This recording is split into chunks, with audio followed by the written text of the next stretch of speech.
Random number on Monday night, this random number, this text now number, texting me. And they're like, yeah, bro, I just had to let you know that your girl cheated on you that weekend. I'm thinking that it's my girl's other friend. So I texted it back. I'm like, is it such and such? They text me back and they're like, bro, it doesn't even matter who it is. We just have to let you know. Matter of fact, here's some other stuff that we need to let you know. The caption of this video says, what's worse than getting cheated on? They started saying that whole time behind my back, my girl's been saying like, I'm broke, saying I don't have nothing going for myself. She posted me on Valentine's Day on her IG. The dudes that she's been talking to, she blocked all of them from seeing her story that day. So I'm reading this. I'm like, damn, that's crazy. But I'm like, how do I know like this isn't somebody like from my past or just somebody that's trying to play mind games on me type stuff, right? So then they mentioned this one detail. They say that, okay, your girl said that you struggle so much that you have to give blood to make ends meet, right? I'll show y'all something. My last semester at MSU, I was taking 18 credits, so I couldn't work full time. I had to work part time while taking the 18 credits while still trying to train. So hell yeah, I was giving plasma twice a week last semester. I was. I gotta pay my rent, I gotta put gas in my car, I gotta put gas in her car, I gotta send her money for food, I gotta send her money for her nails, I gotta get my hair cut. Right. Everything costs. When they say that, the only person in my life who knew that I was giving plasma at one point in my life is my ex. So when they say that, I'm like, okay, damn, so she must really be out here just talking crazy about me, right? Cool. So that's Monday night. I don't even go to sleep. Tuesday morning hit. I drive to her house. It's 7:30 in the morning. I'm ringing her doorbell. She comes to the door. She talking out the screen. What are you doing here? I got her an iPad for her birthday. I'm like, let me get my iPad back. She was like, okay, I'll give it back to you, but not right now. You need to leave. You can't be here right now. I'm like, I'm not leaving until you give me this iPad. Her dad walks up to the door. He looking through the screen.'s like, who's this? What's going on? I explained to him, I'm like, yo, like, I gave your daughter an iPad, and I'm just here to get it back. Right. So her mom walks up to the door, too. Shut the door. Both of her parents walk out the door. My ex, she gets to calling her friend that went to ATL with her. She's FaceTiming her. She's showing that, like, I'm at the house type shit, right? So her friend pulls up. She starts pointing her finger in my face like, you have some nerve. You got some audacity being up here. All the times you betrayed her. All the times you lied to her, this, that, and the third. I put my hand in her face. I'm not even paying her no mind. Again, I go back to talking to my ex's dad. I'm like, listen, I'm just here to get the iPad back. Both of her parents are saying that, oh, well, since you got her the gift, she should keep the gift regardless of what y'all got going on. I'm like, look, either y'all can give me the iPad or y'all can give me $700, but I'm leaving here with something. Mind you, I'm showing him the receipt for the iPad. I'm showing him my ID. He sees my full name. He was like, say your name. I say my full name. He was like, what's your dad's name? I say my dad's full name. He was like, do you have an uncle that stays in Atlanta? I'm like, yeah, his name is Uncle such and such. His eyes widen.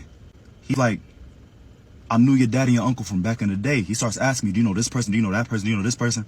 I'm like, bro, I grew up with my mom. I spent most of my time in Chicago with my mom. I only spent a couple of years with my dad. I don't know who you're talking about right now. Can I get my iPad? He's like, okay, I understand. Him and his wife tried to invite me inside. I'm not going. My ex, she's not going for that either. He was like, where's your dad? Why are they trying to invite him inside? Given the situation, just give him back the iPad. At right now? I just look at him. My dad passed away 2019. He had a stroke. So he grabs my hand. He's like, I'm sorry that happened to you. Would you believe my ex? I've been with this girl over a year. In that very moment, she rolled her eyes and said, don't feel no sympathy for him. Your dad is asking me where my dad is. I say, my dad is not here no more. He's saying, I'm sorry for you. For you to roll your eyes and say, don't feel sympathy for him in this moment. Don't feel sympathy for me over an iPad. Because I pulled up to your house early in the morning to get my iPad back. Because you behind my back saying I'm broke, right? Okay, cool. Let me get my iPad back. Now it's, don't feel no sympathy for him. Who cares? Who cares that his dad is dead? To my face, I look at her. I look at her dad. I look at her mom. I look at her friend. Her friend's on the phone with my ex's oldest sister. They talking about me. I'm like, these aren't even good people. I look back to her dad. I'm like, you know what, sir? Don't even worry about it. It's fine. It's cool. You guys can have it.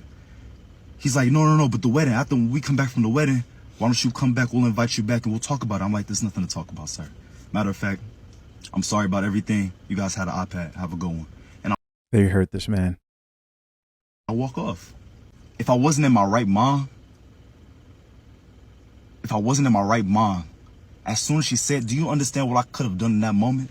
If I wasn't in my right mind, if I was off, she's right there. She's in arm's reach. Do you understand what I could have done right there, dead in front of her house, in front of her parents? What I could have done. Now I'd be dead wrong if I still went to her sister's wedding tomorrow and I crashed that whole thing, right? I'd be the worst dude on earth if I did that, right? Shit, this is after I took her to my mom's headstone. She was the first person to see it with me. This is after I took her to my dad's headstone. One time we was in the back seat. I'm talking to her. She's like, okay, just open up to me. Like, just tell me how you really feel. I'm telling her like, yo, I have this deep sense of sadness because no matter what I do, no matter what I accomplish for the rest of my life, my parents will never see it. I graduated high school. I started driving. My mom didn't get to see it. I walked the stage, Michigan State, cap and gown. Graduated. After I got kicked out of there for 2 years, I still graduated. Neither of my parents were there to see it. My dad loved boxing. He loved fighting, bro. I've been boxing for 3 years. I'm a 2-time state Golden Glove champion. My dad will never see me fight. If I turn pro, he's never gonna see me as a pro fighter. You know that. I told you that. I was damn near about to start crying telling you that shit. Just for you to turn around and say, don't feel sympathy for him over an iPad. Okay. Over an iPad, right? So let this be a lesson, y'all. I saw the signs early. Within like the first month of me talking to her, I saw the signs. I was hard-headed. I'm like, I can fix this person. I can change this person. I can grow with this person. Right. My body was telling me. Before I met her, it was nothing for me to wake up early in the morning, run 5, 6, 7 miles, go to class, go to work, come back, train again, go spar, 7, 8 rounds. No problem. I would do that 6 days a week. I started laying with her. Now for me to wake up, bro, it's hard. For me to wake up before 7, it's hard. For me to go out and run 5 miles, it's hard. For me to spar more than 3 rounds, it's hard, bro. It draining me of my life force energy, bro. I felt it, but I'm like, let me hold on to this person. I'll figure it out myself. No. She's cursing me behind my back. She's saying I'm not gonna be nothing. She's saying I'm broke behind my back. She's putting that on my spirit. I'm exchanging energy with her, and that's what she's saying behind my back. Rather than for her to be praying for me. Rather than for her to be speaking life into me. First off, I appreciate this man sharing his story and experience, right? And I know he's doing better, and he's only going to do better. Number one, because he didn't lock himself with that woman, with a child. It doesn't sound like it. And also based on the way he processed that whole situation and found a way to take accountability from such a evil response. A woman that's not right for you will discourage you from pursuing your goals, your dreams, and it won't always be apparent. Haven't you ever noticed that with some people, and even with some women, they improve you to be a better person, and some of them just destroy you. In the process, it seems like it's fun, right? It seems like it's an adventure. But you catch yourself, you're drinking more, right? You're eating more of the wrong things. You start to not prioritize what you know you should be when it comes to getting your life together. They're always somehow finding a way to bring stress and drama to the relationship and situation. And the way that they win is when you act in an emotional way and allow your anger to make you do something you regret, one, or you're so heads over heels in this experience that you accidentally get one of those women pregnant. Many men will go through the process of choosing women that are not the best for their mental health and for their future. And at some point, you will draw a line. You will go through an experience. Most guys go through this, right? You have an experience with a certain woman that cements your values, lines that you will not cross, and things that you will not tolerate. You will not be there for disrespect, right? You won't be there when somebody talks down on you when it comes to your goals and dreams. Life is challenging enough for a man. The last thing that you need is somebody who you're attaching yourself to, who does not believe in you, is not on your side, and is bringing you down. That's the last thing you need. Beauty cannot mask that. Sex and whatever that woman brings in the bedroom cannot overshadow that.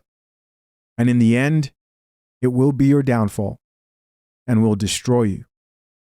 So I just want to caution the men who may be in this situation to follow in this man's footsteps here. To make the decision, because I think it was responsible for him to walk off, and not react in a way that he wouldn't have been proud of later on, in a way that she probably wanted him to, so that he can suffer the consequences of that. Very unfortunate. Let's read a few comments here. Top comment here says, blessing in disguise, grind harder. That's a fact. That's a fact. Somebody else who says, the harder we hit the floor, the higher we bounce back. Take all this pain and become. Another person who says, Delilah begged Samson to tell her the source of his power so that she could betray him. That's a perfect example. Talk about a man in the Bible who gave up his whole future, his greatness, to a beautiful, thick woman. It's just crazy, man. Over and over again, you see that, like, your lack of sexual discipline will bring you down as a man if you do not control it. That story is insane. For you guys that don't know, the Cliff Short version of that Bible story is Samson in the Bible. He represents a sort of like Hercules archetype. He was strong. There's stories of him fighting and killing hundreds of men, given strength by God in his hair, right? But Samson had a problem. He loved women. Not just any type of women. He loved beautiful women. And so when the Philistines realized what his weakness was, they set him up. And she asked him many times, probably many times after she let him hit, and asked him, what's the source of your strength? He lied. He said it's this, and he said it's that. And every time she would check to see, she'd follow through, right? You would think at that point he wouldn't catch on. But eventually he told the truth. And that led to his death. But there was a good lesson in that he learned in the very end, right? Somebody else who says, the only conversations that scare me are the ones that happen behind my back. Somebody else who says, that's actually green as F. I am sorry. What does green mean? She responded back and says, green as in like wrong, like slime. I'm from FL. Okay. Somebody else who says, she didn't deserve you, bro. Here's somebody else who says, she caught that L, dodged a bullet. Yeah. Gentlemen, I'll tell you this.